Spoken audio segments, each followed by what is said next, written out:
Alrighty. Speaking of stuff going on, we're going live to Janet Phelan reporting from Mexico. She has been through stuff. It's in her book, actually. If you want to read Exile, it will give you a taste of it with ongoing issues. It's amazing what will happen when you want to actually tell the truth and go by the law and those crazy little things. What will happen in a fascist system. But welcome back to the show, Janet. Well, thank you, James. It's good to be back. We have a few things to discuss tonight. I want to start off making a few comments about the recent terror attack in France. There are a number of commentators who are now questioning whether this was really a bona fide ISIS attack or not. And I want to bring special attention to a report on the news doctors by Dr. Paul Craig Roberts. This report was published today. You can find it on the front page of thenewsdoctors.com. And I'm going to read just a paragraph or two from here by Dr. Roberts. He writes, I have received a report from European Security that there was a massive cyber attack on French systems 48 hours prior to and during the Paris attacks. Amongst other things, the attack took down the French mobile data network and blinded police surveillance. And then he goes on to say, such an attack is beyond the capability of most organizations and requires capability that is unlikely to be in ISIL's arsenal. An attack on this scale is difficult to pull off without authorities getting wind of it. The coordination required suggests state involvement. I also want to bring a bit of attention to an article on the front page of New Eastern Outlook by Tony Cartolucci entitled Attack in France, State-Sponsored Terror, but Which State? And Cartolucci points out that the prior attack in 2014 on Charlie Hebdo's offices in France brought about some rather draconian new laws. And I'm going to read a little bit from this article by Tony Cartolucci where he is quoting from The Guardian. So what I'm going to be reading here is a direct quote from The Guardian about what France did following the Charlie Hebdo attacks.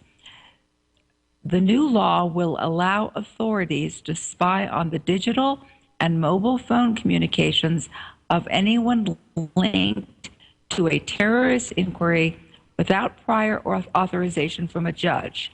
It forces internet service providers and phone companies to give up data upon request.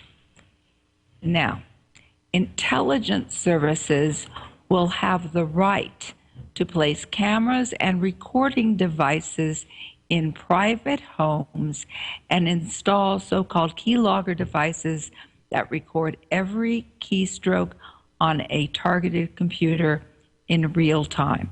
So this is what got passed into law in France following the Charlie Hebdo attacks. And it is not beyond the realm of speculation to believe that after this latest attack, I believe over 150 people died in this latest attack in Paris, France, that the French government will then pass even more draconian surveillance laws. It is beyond certainly the realm of my knowledge or capability to suggest who was actually behind the attacks in France. But I think it's always important to see what happens as a result of certain events and who benefits. So interestingly, I recently, just last week, went to see the new James Bond film, Spectre, here in Chiapas. It's playing at the movie theaters. And it was interesting to me to note, actually it was sort of creepy to note that the the storyline involved a group that was intent on installing surveillance, global surveillance. And in order to do so, this group was funding and promoting terror attacks in major cities across the globe. As it turned out, this group involved some of the major players in British intelligence and elsewhere. So these ideas that are now beginning to gain more and more force, that it is in fact governments that may be behind these terror attacks and are doing so in order to cement their surveillance and their control of citizen populations, that these ideas are now being reflected in Hollywood movies. Yeah, that's we saw this in movies like The Matrix and others, where you have this information, either good stuff coming out, solutions, or bad stuff being brought out there, and it's becomes the old saying that art imitates life, and so you don't have to make up a story much anymore. You just have to have what's going on behind the scenes become closer and closer visible, and you will have these things. It is interesting about our Roberts article. I did find it when you were talking. However, I found it a little bit when you were finished. That's a good point. Is that if you're worried about a nuclear attack from Guam, it's not a big threat because there's no. And in simple law, if someone assaults you, it says I'm going to beat you up, and it's a 3-foot tall person compared to a 7-foot weightlifter. The laws don't take much into that. And in the case of these things, when you start to have these attacks and you're blaming ISIL from everything from, I don't know, can they actually do these things? Are they able to? And who is able to? And that would be an indication of where these attacks are really coming from. Right, that's correct. And, I think there's going to be more discovery in the coming few weeks as to what really happened in France, and I think it behooves us all to pay pretty close attention to this, because France has been, shall we say, very compliant with U.S. policies and U.S. Interests in the Middle East, and it's actually frightening to think that that the French government may have had a hand in this. It's frightening to think that. What do you think? Something that timing is always an issue thing that I notice, and you have Russia entering the field now, going out in a week, knocking out all these ISIL things and whatnot, kind of showing up the United States. Perhaps maybe the Western Alliance is not really out to get them, and perhaps they're even helping them and so on. It almost seems like this came out and it was like, time to turn up the burner here. You got Russia coming in and messing things up, so we better get the ball rolling. Well, it's very interesting. I personally think that Syria is, I think that as Syria goes, so goes the world. And actually, I'm working on an article right now with that as a perspective title, which is going to, I hope, explain more what I mean by that. But this Syrian situation is really quite important to the United States, and with the Russians bombing ISIS, in a sense, it has, shall we say,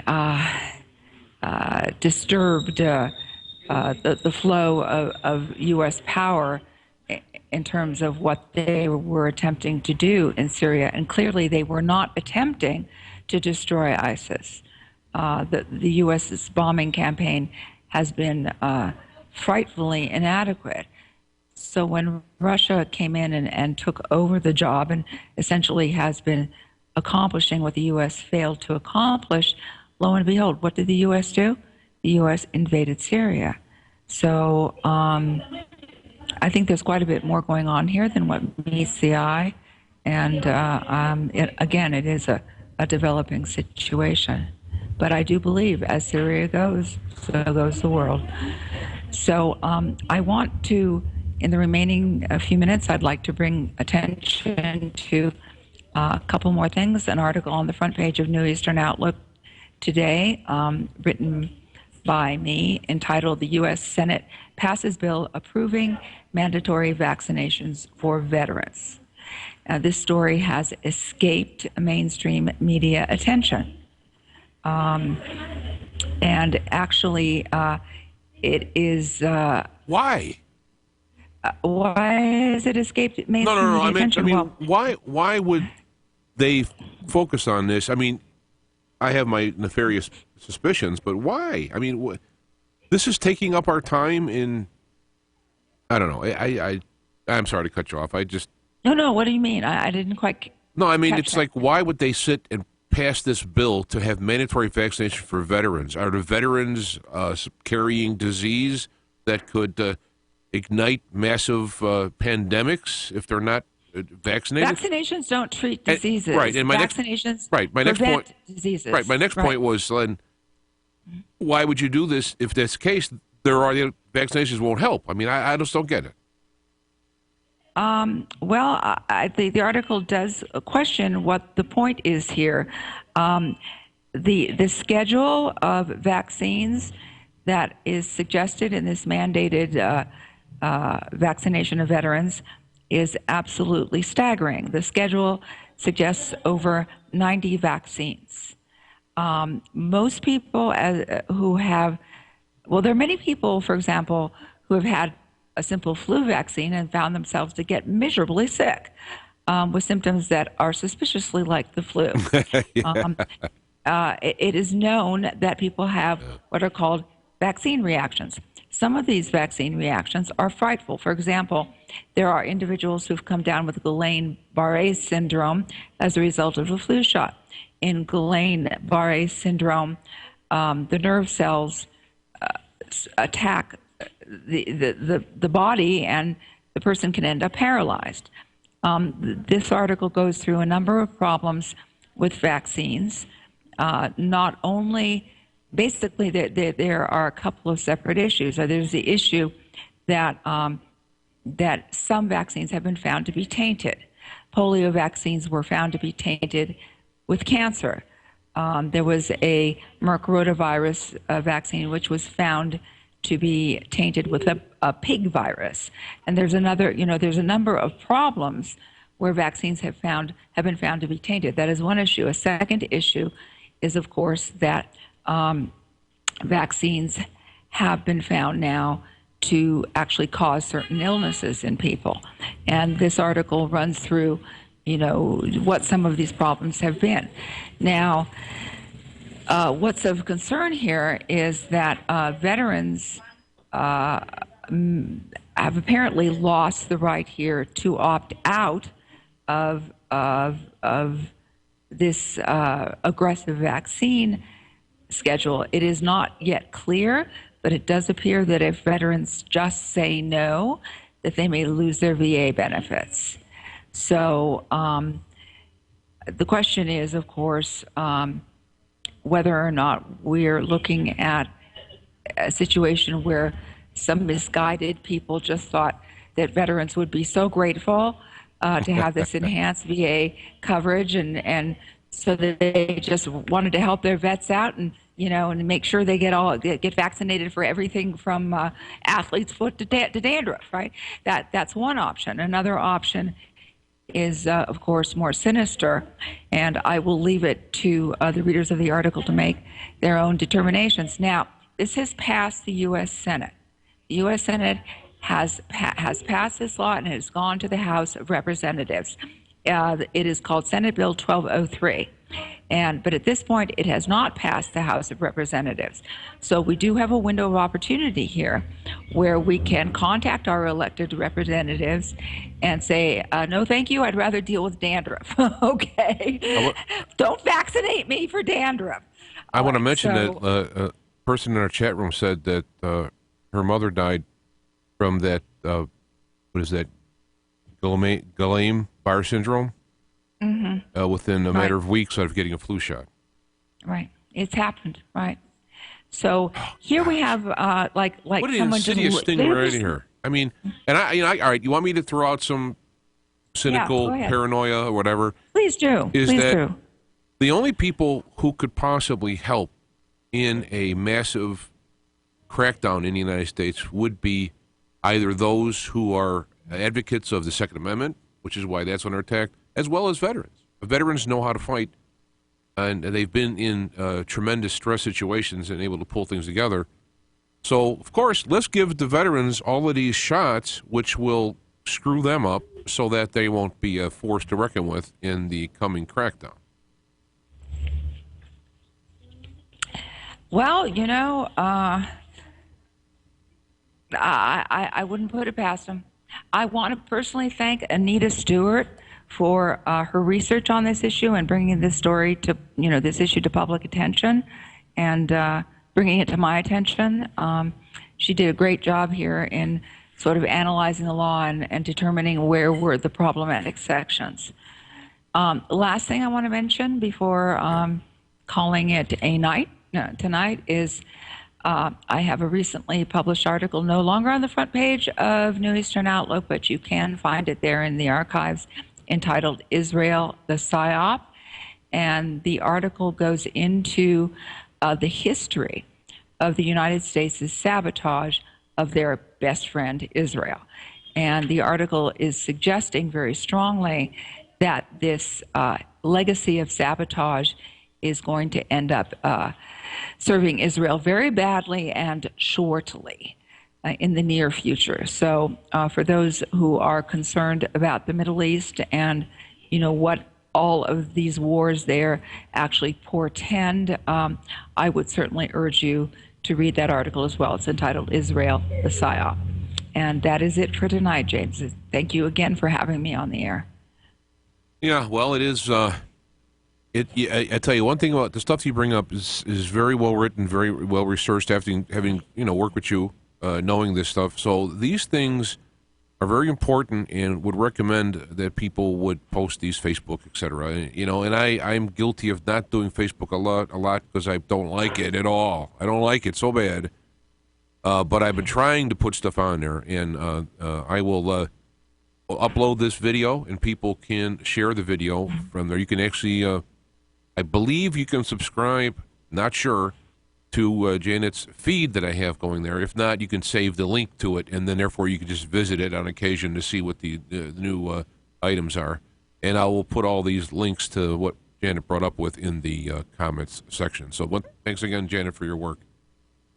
Thank you very much, James. Have a great week. Bye-bye. All right.